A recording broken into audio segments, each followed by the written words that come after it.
Please welcome Sheikh Nuru, the resident Imam at Al Abbas Islamic Center, Birmingham.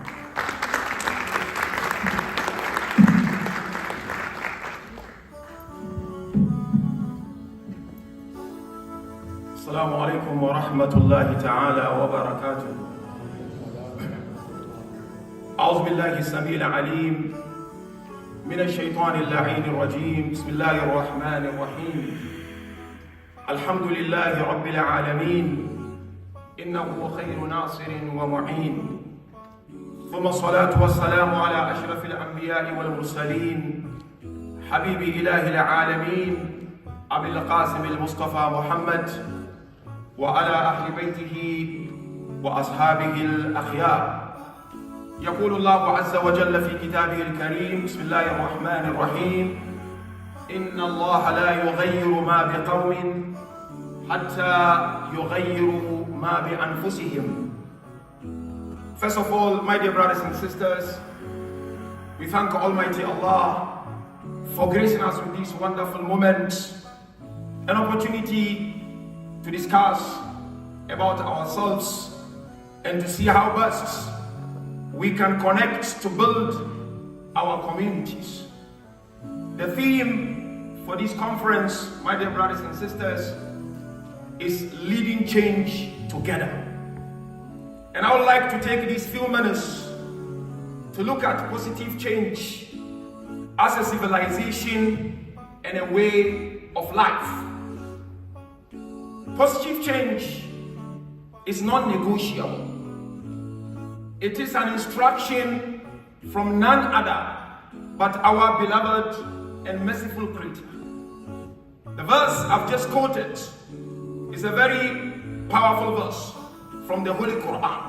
Quran 13, verse number 11. Allah says, Inna Allaha la yughayyiru ma biqawmin. Indeed, Allah will not change the conditions of people. Hatta yughayyiru ma bi anfusihim. Until and unless they change what is in themselves.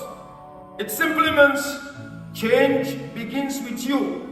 Change begins with us. And of course, together.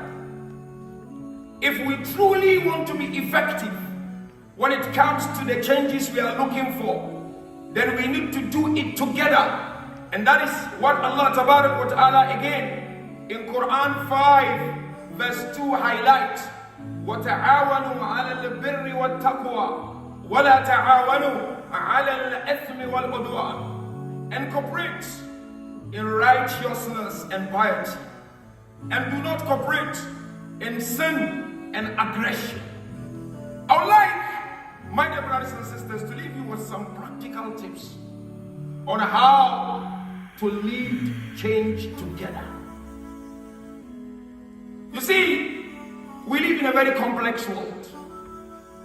And the best way to leave our mark as Muslims, and most especially as British Muslims, is to join hands together and lead that change so that the next generation will come after us, will be proud of us. Two things I would like to highlight. Number one, where does the change begin? Where do we begin? It begins by enhancing our togetherness and unity. And for us to do so, I have three practical tips in this regard. The first tip is to appreciate the expertise in Muslim communities across the country. We have so many talents. We have so many expertise. Look at each and every of important field of studies, of profession, you name it. So the first and foremost thing, if we truly want to achieve unity and build our togetherness, is to appreciate and recognize our expertise. Number two is to identify our awlawiyat, our priorities. There are so many things out there.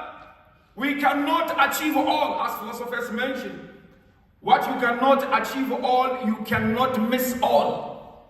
So we need to identify as British Muslims, what are our priorities in the next 10 years, in the next 15 years, in the next 20 years? Where do we want to see ourselves?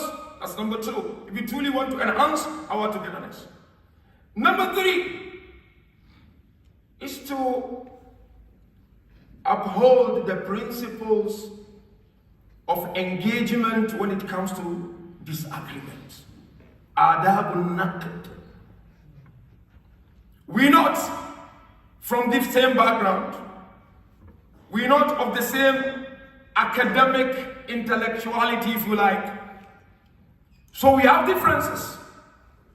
But to enhance our togetherness, we need to uphold the principles of engagement.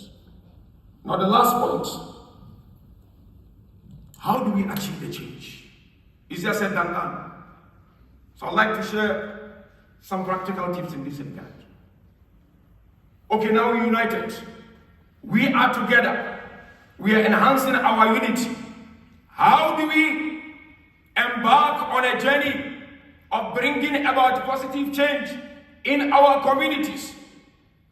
Number 1, there are 4 things we learn from children. The first practical tip are 4 things we learn from children. Anyone who has a child will appreciate this. And these 4 things sum up one practical tip, which is tajdeed al-taqat, renewal of our energy. There must be renewal. I cannot be doing the same thing and expect the same results. It is impossible. British 50 years ago is not British today. No, that's too far. Britain 15 years ago is not Britain today. So I need tajdeed al-taqat, renewal of energy. And I learned that from my sons and daughters. How? Number 1, when you examine a child, you realize that a child has something called taghyirun nashata. A child cannot focus on only one activity. Energy. Children have unbelievable energy. Number 2, children are extremely inquisitive. I must be inquisitive. I must know my environment. I must know what is happening around me. Number 3 thing we learn from children, they've got this spirit of creativity. They are very creative. Let's learn from them. And the last thing we learn from children is that they're not scared of danger. And the tradition of our beloved Prophet makes it crystal clear. فَإِذَا خِفْتَ شَيْئًا فَكَافِي فَإِنَّ انْتِظَارَكَ لَا أَشَدُّ مِنْ وُقُوعِكَ فِي.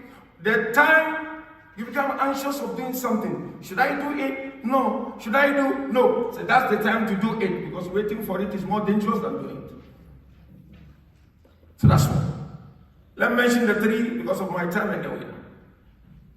The second point to lead positive change is nizam, order. We have an umbrella body, Muslim Council of Britain. They're leading us. We need to respect that authority and order. Alaykum bi taqwallah wa nazmi amrikum, tradition says. Be conscious of Allah, but be organized. So God's consciousness goes hand in hand with order. Number 3, I need aqlun jam'i, collective intellect. What do I mean by collective intellect? I need like-minded who are committed for this change. Yes, we need to carry all along with us, but on the way, some may slip. Collective intellect is crucial.